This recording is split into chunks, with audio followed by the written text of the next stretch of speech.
అందరికీ నమస్కారం అండి. మా ఊరు ఎత్తు కబుర్లకు స్వాగతం సుస్వాగతం. మామూలుగా ఆవులు మనం ఎంత బుట్టి మేతం పెట్టినా వాటికి ఇట్లా మేయడం అంటేనే మహా ఇష్టం. అందులో వాటిని వదిలేసినామంటే అవి ఇష్టంగా ఎట్లా కావాలని అట్లా మేసుకుంటాయి. కాకపోతే ఇప్పుడు మామిడికాయల కాలం కాబట్టి వాటిని పట్టుకొని మేపాల్సి వస్తుంది. అది వాటికి ఇబ్బంది. చూడు, ఒక పక్క మేస్తా ఉంటే మామిడికాయలు తింటా ఉండదు. ఇది మామిడికాయలు అంటే భలే ఇష్టం మా ఆవులకే కాదు, ప్రతి ఆవులు మామిడికాయలు తింటా ఉంటాయి బాగా.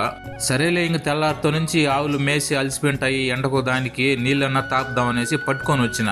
ఏమో దానికి నీళ్ళు తాగే ఉద్దేశమే లేదనుకుంటా, కానీ ఆడికి బొజ్జగించి చూసిన రామ్మ నీళ్ళన్నా తాగదు అనేసి తొట్టి దాకా పట్టుకొని పోతే అది నీళ్ళు తాగకుండా నిలబడుకొని చూసుకోండి. ఒకసారి చూడండి, మీకు అర్థమైపోతుంది.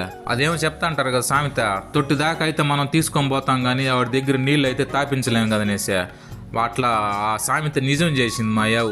ఎంతో చెప్పి ట్రై చేసిన నీళ్ళు తాగమ్మా, అట్లంతా ఉండద్దమ్మా, ఎండకు దానికి నీళ్ళు తాగమ్మా అని చెప్తే అది కానీ తాగింటే నీళ్ళే తాగలేదు. ఏమో నాకైతే అర్థం కాలేదు. సరేలేనేసి ఆ పక్కన పట్టపి కట్టేసేద్దాము, చెట్ల కింద కొంచెంసేపు మేసిందంటే దానికి ఎండకు దానికి నీళ్ళు తాగాలని అనిపిస్తుంది. అట్లనే ఉద్దేశంతో పట్టుకొని వచ్చి ఈ మామిడి చెట్ల కింద కొంచెంసేపు కట్టేసిన. అది మెయిన్ లేదు, ఏమీ లేదబ్బా.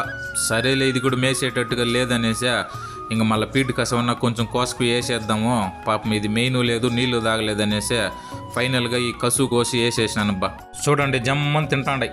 ఈ వీడియో కనుక మీకు నచ్చినట్లయితే లైక్ చేయండి, షేర్ చేయండి, సబ్స్క్రైబ్ చేయండి. Thanks for watching.